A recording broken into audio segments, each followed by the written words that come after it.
Hey, what's up guys? Welcome back to my channel. Now today I'm coming at you guys with a new video. Now today I wanted to talk to you guys about the Nephilim, the giants, right, that are talked about in the Bible, particularly the Old Testament. Now, what are their origins? Where do they come from? And what happened with them?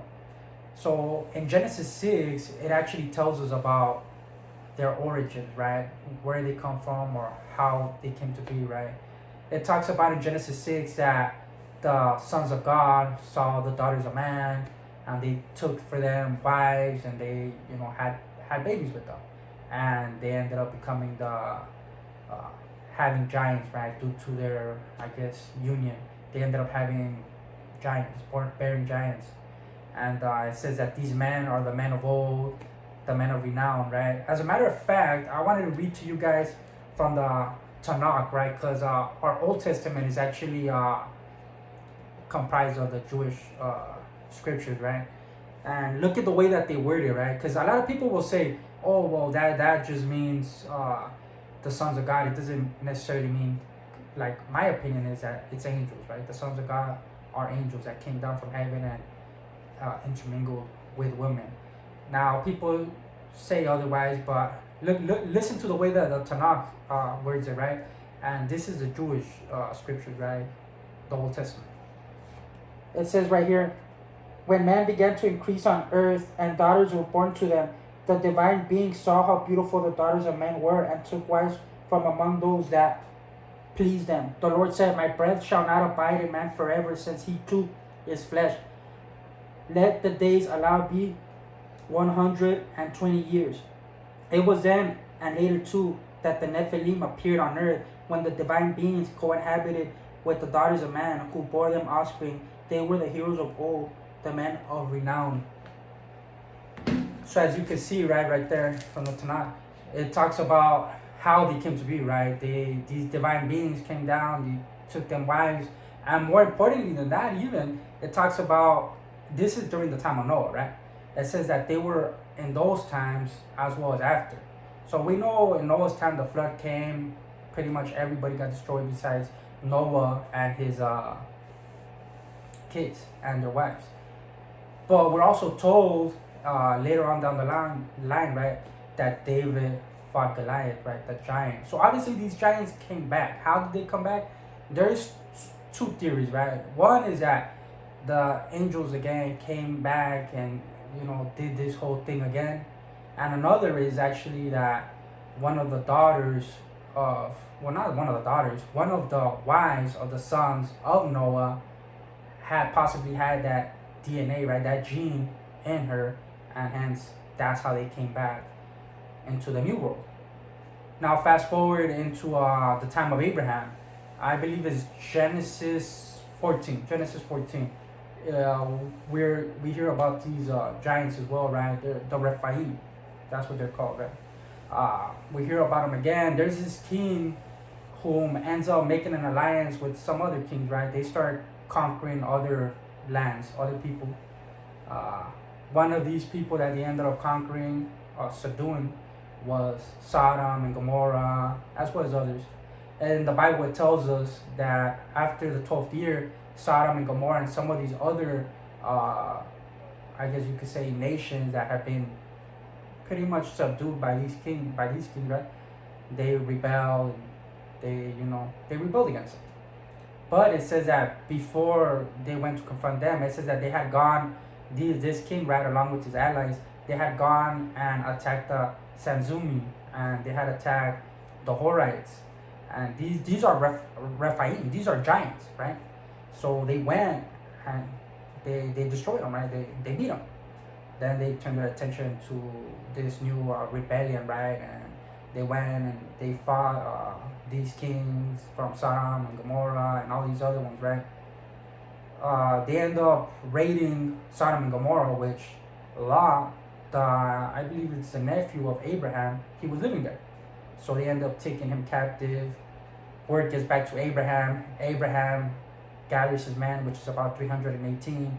They go and raid these people where they were staying at right in the night. They end up pretty much driving them away. He ends up getting all their possessions back that they had took from all these people, right? and obviously Lot, he gets him back, right?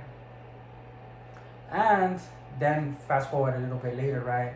During the time of Moses, we hear when Moses is about to enter to the promised land with the Israelites, they decide, you know what, let's send spies over there to this new land, right? Canaan, that God has promised us, right? When he delivered them from Egypt, he brought them to the land, and he's like, you know, you guys are going to inherit this land, and it'll be your possession forever. So they decided we're going to send 12 spies, a leader from each tribe, right? So they're like, all right, that's what they do. They send these leaders. They go inside into the land.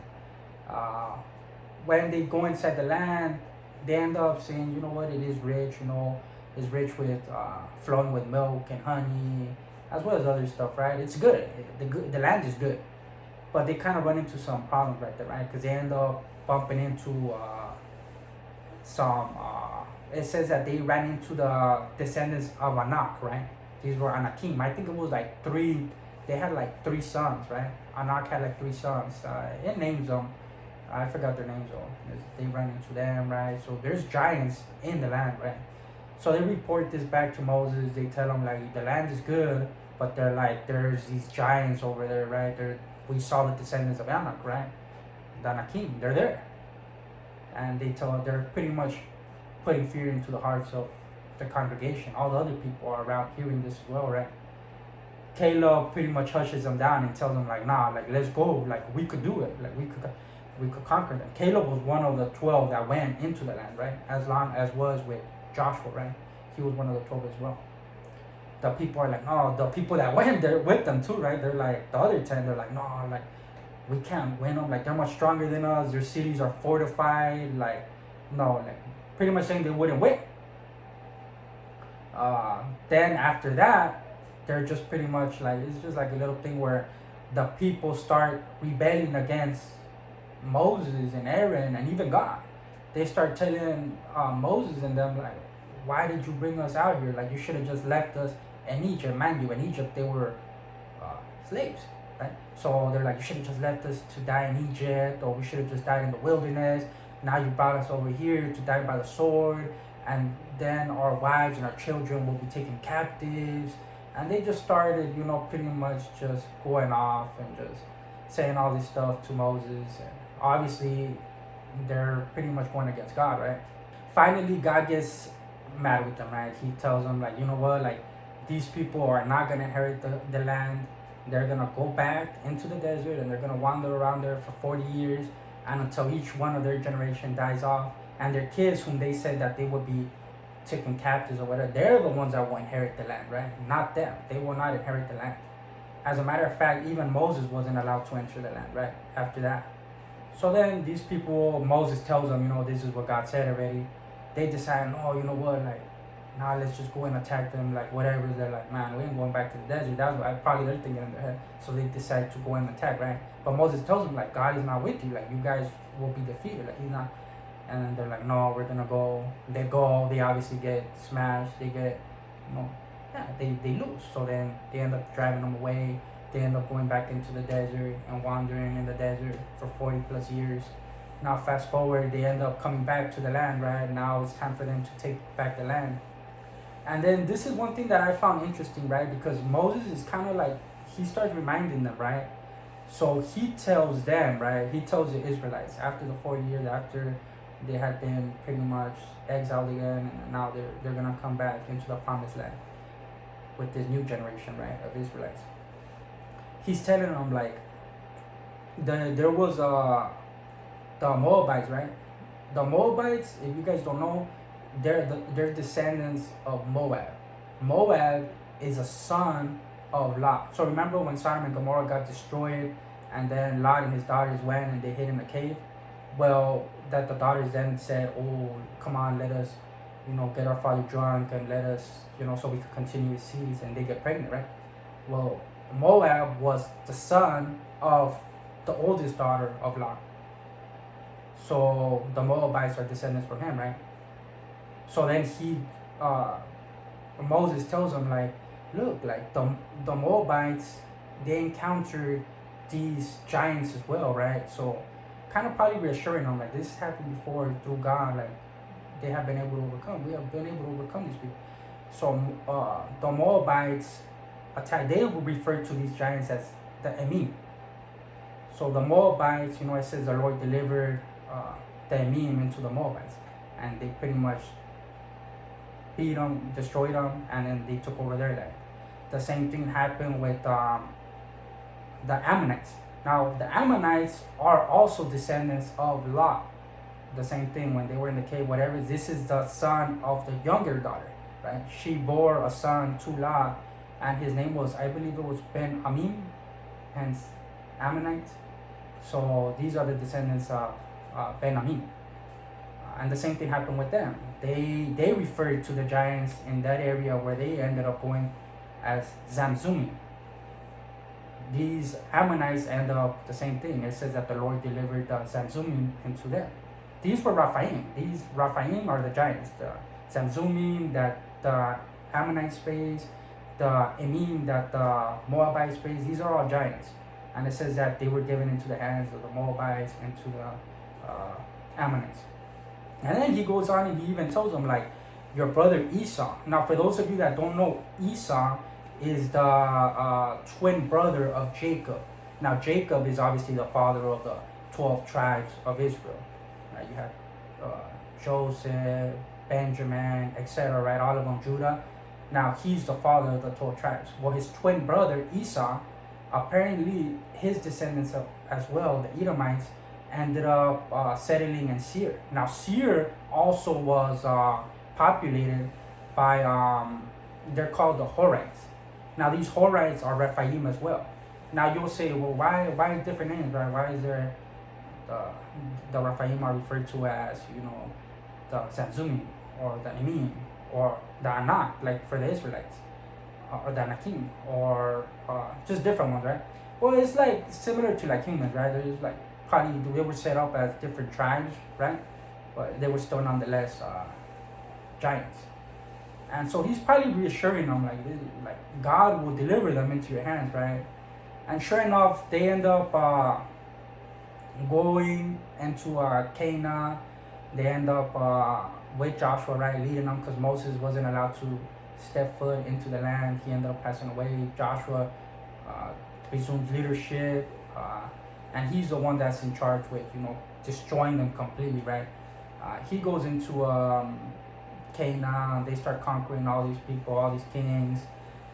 They start falling, right, one by one.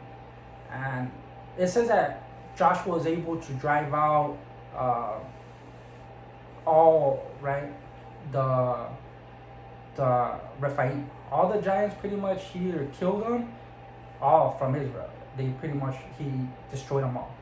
But it says that there was places where where they pretty much fled to, right, which was, I think, Gad or God and other places, right? I think it was like 3 places.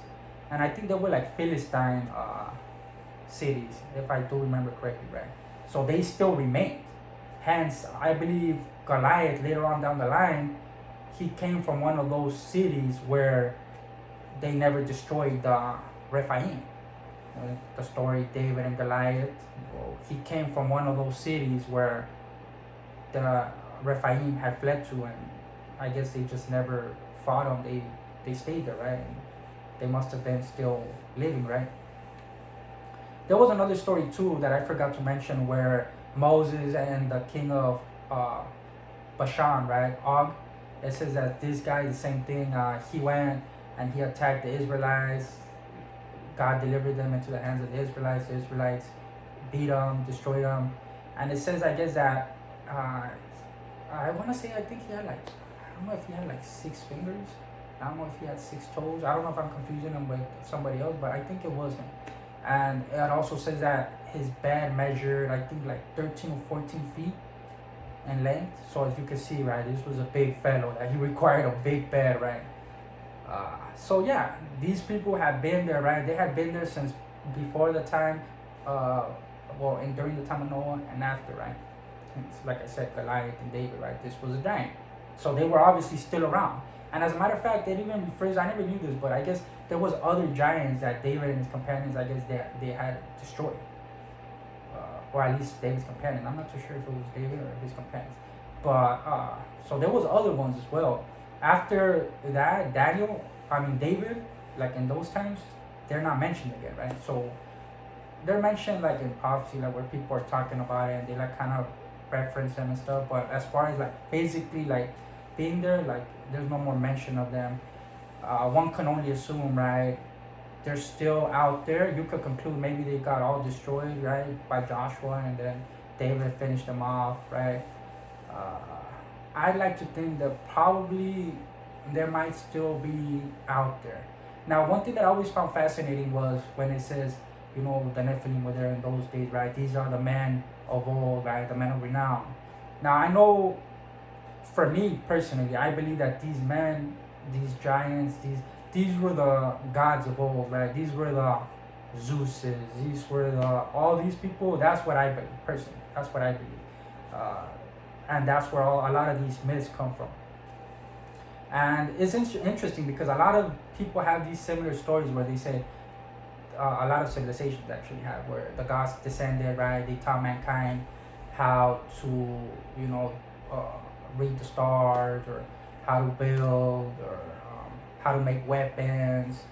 And that's one thing that I've always kind of like figured like, damn, there's got to be some truth to this because there's civilizations that never even met each other, right? But they're saying the same story, right? Sure, a little different, but the story is there, right? The underlying story is pretty much the same. And could these fallen ones, right? The angels have been like, how do you say it? Probably the old gods, right? Like who would it be? Like Kronos and them, right? In Greek mythology, and then their descendants, the Nephilim, could they have been the Zeuses and all the Poseidons, right? And all these, it starts making you think like, what about Atlantis, right? In the old world before the flood. I believe that a lot of it, and it even tells you in the Book of Enoch, right? I remember I used to read the Book of Enoch.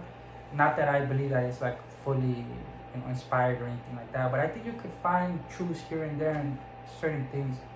And it talks about the same thing that the angels came and they pretty much taught mankind different things, sorceries, enchantments, and the dyeing of the hair and of the eyes, and stuff like that, right? A lot of things we were not supposed to know, right?